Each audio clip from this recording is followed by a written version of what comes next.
मित्रगण, ये प्रसंग उस समय का है जब भगवान श्री राम ने सुमंत को अयोध्या के लिए भेज दिया है। उनसे कहा कि भैया आप अयोध्या चले जाओ। थोड़ी देर बाद भगवान श्री राम और लक्ष्मण जी को भूख लगती है, माता सीता को भी भूख लगती है। तो इन लोगों का मन होता है कि शिकार खेला जाए। तो वन में जाकर ये लोग शिकार खेलते हैं और 4 मृग मारते हैं। मृग यानी जंगली पशु। ये 4 जंगली पशुओं को मारते हैं, जिसमें 1-2 हिरण होते हैं चीतल टाइप के, और एक जंगली सुअर होता है बराह। उनका वध करने के बाद पहले उन पर आक्रमण करते हैं, उनको मारते हैं, और फिर जब मर जाते हैं तो उनके शरीर में से जो साफ साफ खाने लायक मांस है उसको एकत्रित करके लेकर आते हैं, और पेड़ के नीचे, जिस वृक्ष के नीचे वो लोग बैठे हुए थे, वहाँ बैठ के वो उसको खाते हैं। और इस श्लोक में ये भी नहीं आया है कि उन लोगों ने उसको भूंज के खाया है। कोई अग्नि की कोई व्यवस्था है? अग्नि की कोई व्यवस्था नहीं, क्योंकि वो तो वहाँ आकर बैठे ही हुए हैं और वो लोग उसका भक्षण करते हैं, इन जानवरों के मांस का। तो यहाँ कच्चा ही मांस खाया जा रहा है। ये श्लोक आता है अयोध्या कांड के 52वें सर्ग में, 102 नंबर का श्लोक है। इसमें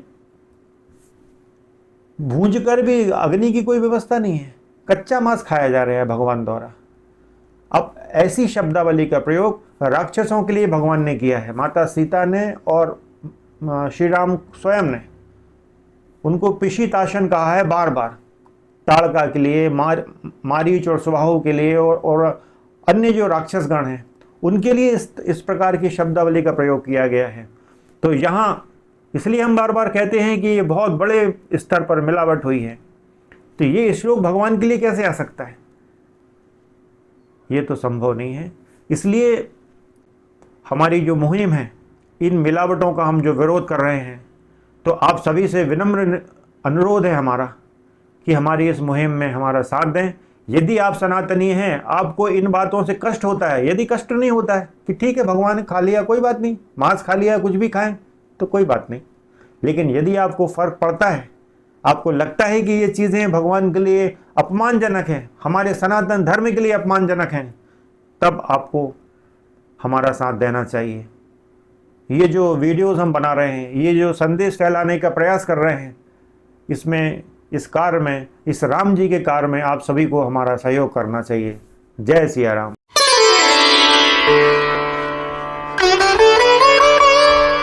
मित्रों नमस्कार, हमारा नाम है हर्ष तिवारी और आध्यात्म जगत के इस चैनल रामायण बाय हर्ष तिवारी में हम आपका बहुत बहुत स्वागत करते हैं। मित्रों, जैसा कि अभी कुछ वीडियो से चर्चा चल रही थी कि रामायण में मिलावट की गई है, तो क्या मिलावट की गई है, कैसे मिलावट की गई है, क्यों मिलावट की गई है, इन सब बातों पर चर्चा हो रही है, आगे भी की जाएगी। तो आज का विषय हम ये लेकर आए हैं कि या तो ये मान लिया जाए कि मिलावट नहीं हुई है। बहुत से लोग हमसे बहस करते हैं कि अरे तुम जबरन बोलते हो, कोई मिलावट नहीं हुई है। लेकिन हम कहते हैं कि मिलावट हुई है और बहुत बड़े पैमाने पर मिलावट हुई है। तो अब केवल कह देने से तो कुछ होगा नहीं, इस बात को सिद्ध भी किया जाए। तो अब यहाँ शुरुआत कैसे की जाए?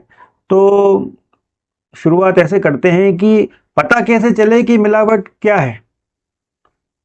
कैसे हमको पता लगेगा कि मिलावट किसी श्लोक में, किसी सर्ग में, सर्ग यानी अध्याय, चैप्टर, किसी सर्ग में मिलावट है, कैसे पता लगाएं? ऐसा कौन सा तरीका है जिससे हम पता लगा सकते हैं कि किसी सर्ग में, किसी श्लोक में मिलावट हुई है? तो हम दावे के साथ कह सकते हैं कि इसी महान ग्रंथ रामायण में ही वो कसौटी दी गई है जिस पर परख कर पता चल सकता है कि वो श्लोक, वो सर्ग, वो चैप्टर मिलावटी है अथवा नहीं। यदि वाल्मीकि जी ने उसको लिखा है तो वो उसको कैसा होना चाहिए, और यदि मिलावट है तो कैसे पता लगेगा, हम आपको आगे बताएंगे। अब ये देखें कि कितने प्रकार की मिलावट हो सकती है? तो मित्रों, मिलावट जो हुई है वो 2-3 प्रकार की हुई है। एक तो मिलावट ऐसी हुई है कि जो सनातनी लोगों ने की है कि रामायण के कुछ श्लोक उनको ऐसा लगा कि ये इनको पूर्णता दिए जाना चाहिए, पूरा सब्जेक्ट नहीं आ रहा है, तो उन्होंने अपनी तरफ से श्लोक बनाकर उसमें लिख दिए। कुछ पौराणिक कथाएं इसमें लिख दी, पौराणिक कथाओं का प्रवेश करा दिया। तो अब मिलावट तो ये भी है क्योंकि मौलिकता तो नष्ट हुई ना। जो चीज वाल्मीकि जी ने नहीं लिखी, यदि कोई दूसरा व्यक्ति उसको उनके नाम से लिखता है तो मौलिकता तो नष्ट होती है। एक दूसरी प्रकार की मिलावट वो है जो राम और सीता को बदनाम करने के लिए की गई है कि सनातनी लोगों की रीढ़ की हड्डी है राम, हमारे सनातन धर्म की रीढ़ की हड्डी है, उस मजबूत किले की नींव है राम और सीता। यदि ये किला ढह जाता है तो पूरा सनातन समाप्त हो सकता है, इतने आवश्यक हैं राम हमारी सनातन संस्कृति के लिए।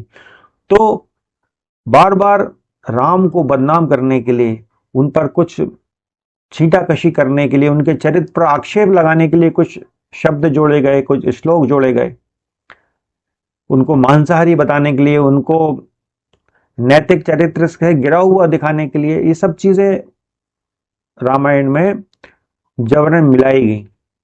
तो एक प्रकार की मिलावट ये है। और एक प्रकार की मिलावट मित्रों ये है कि ये दिखाया जाए कि ये तो एक काल्पनिक ग्रंथ है, ये कोई वास्तविक घटना नहीं है।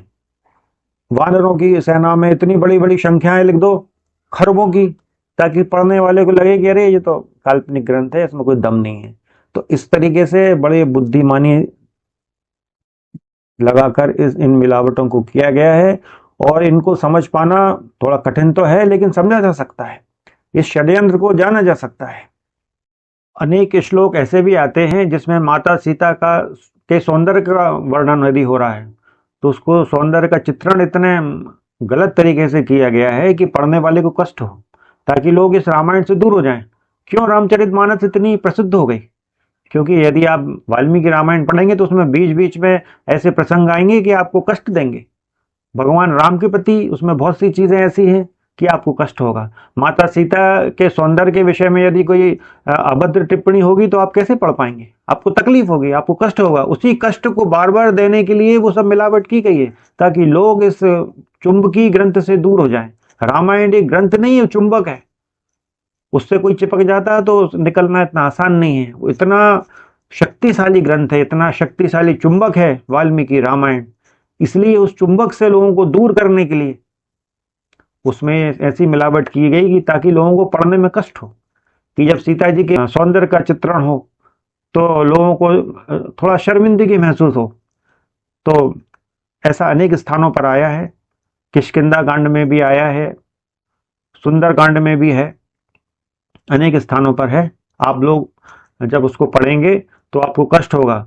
और आगे जब हम ये सब चर्चा करेंगे तो हम ये विषय बोल नहीं सकते, क्योंकि माता के विषय में कुछ अपवित्र शब्दों का प्रयोग हमारी जिह्वा से तो नहीं होगा, और शायद आप लोग भी सुनना पसंद नहीं करेंगे। लेकिन ये मिलावट है, हम आपको वो सर्ग और श्लोकों की तरफ इशारा कर देंगे ताकि आप पढ़ना चाहें तो आप पढ़ सकते हैं। लेकिन ये मिलावट हमारी रामायण में की गई है।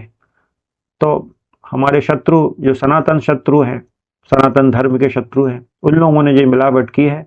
मित्रों, इस मिलावट को दूर कराना है। आप लोग हमारी इस मुहिम में हमारा साथ दीजिए और साथ देना होगा, नहीं तो ये 2000 साल, 2500 साल से मिलावट चल रही है, आगे भी न जाने कब तक चलती रहेगी, क्योंकि लोग वाल्मीकि रामायण पढ़ते नहीं है।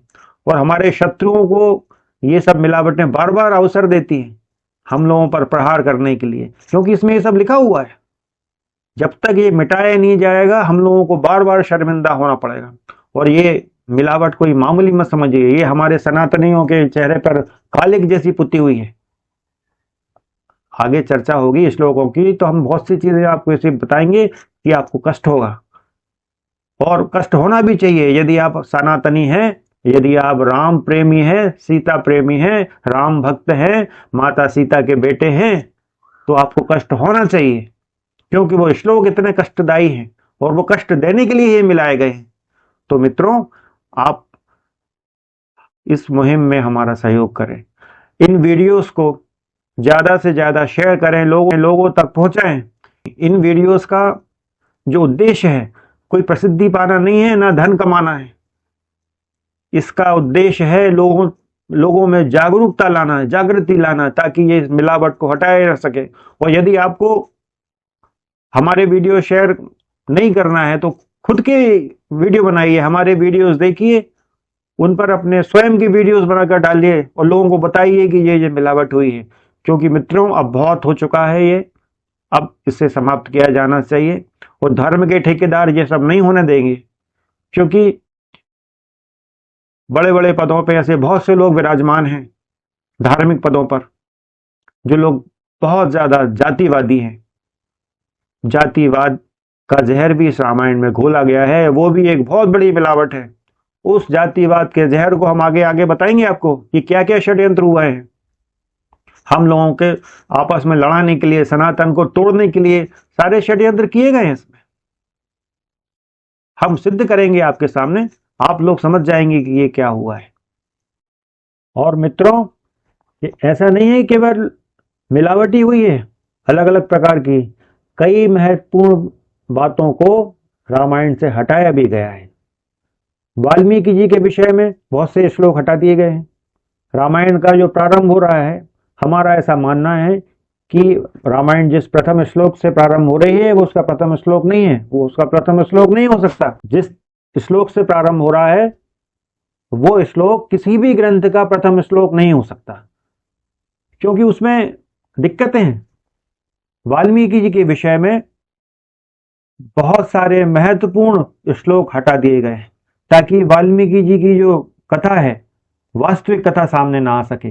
माता सीता के जन्म के विषय की बात छिपा दी गई। इतनी बड़ी घटना घटी इस पृथ्वी पर, माता सीता का प्राकट्य, इतनी बड़ी घटना को छिपा दिया गया है इस षड्यंत्र के माध्यम से। तो केवल मिलावट ही नहीं हुई है, बहुत सी बातों को हटाया भी गया है। तो ये भी अपने आप में है तो गलत, इससे मौलिकता तो प्रभावित होती है, और बहुत से महत्वपूर्ण विषयों से, उनको जानने से हम लोग अनेक महत्वपूर्ण जानकारियों से हम लोग वंचित रह जाएं। ताकि हम लोगों को जानकारी नहीं होगी तो इनके षड्यंत्र राज करेंगे। हो ही रहा है 2,500 साल से कि हमारी रामायण में न जाने क्या क्या मिला दिया गया। अब हम लोग आपस में लड़ते रहे, बहुत बड़े बड़े षड्यंत्र कर दिए। बड़े बड़े विद्वान उन षड्यंत्रों को सही बताने में लगे हुए हैं। उनकी हिम्मत ये बोलने की नहीं हो रही है कि भैया ये मिलावट है। क्यों? हम लोग अपनी इस क्षुद्र बुद्धि से बाहर नहीं निकल पा रहे हैं। हम लोग क्यों इतने जातिवाद में फंसे हुए हैं कि वास्तविकता को नहीं देख पा रहे हैं कि रामायण और राम, इसमें जातिवाद के लिए तो कोई स्थान है ही नहीं। भगवान राम का चरित्र जो है उसमें जातिवाद शब्द जैसी संकीर्णता तो हो ही नहीं सकती, क्योंकि राम एक आदर्श पुरुष हैं। वो सभी के लिए राम है, सभी के लिए भगवान है। उसमें ना कोई छोटा है रामायण में, ना कोई बड़ा है। यही तो रामायण की खूबसूरती है, यही तो उसका सौंदर्य है कि उसमें माता शबरी सबसे महान लिखी गई। भगवान राम ने शबरी को महान तपस्विनी कहा है। अपने मित्र गुहे को भगवान अपना प्राणों से प्रिय मित्र बताते हैं।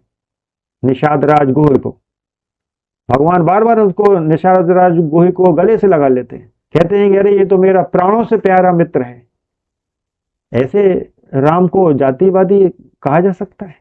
उनके ऊपर जातिवादी होने के आरोप लगाए जा सकते हैं? ये संभव नहीं है। ये बड़े बड़े षड्यंत्र हमारी रामायण में किए गए हैं, लेकिन अब इन षड्यंत्रों को समाप्त करना है। आइए इस मुहिम का हिस्सा बने, लोगों तक इन वीडियोस को, इन बातों को, इन संदेशों को जन जन तक पहुंचाने के लिए आगे आए। जय सिया राम, जय जय श्री सीताराम।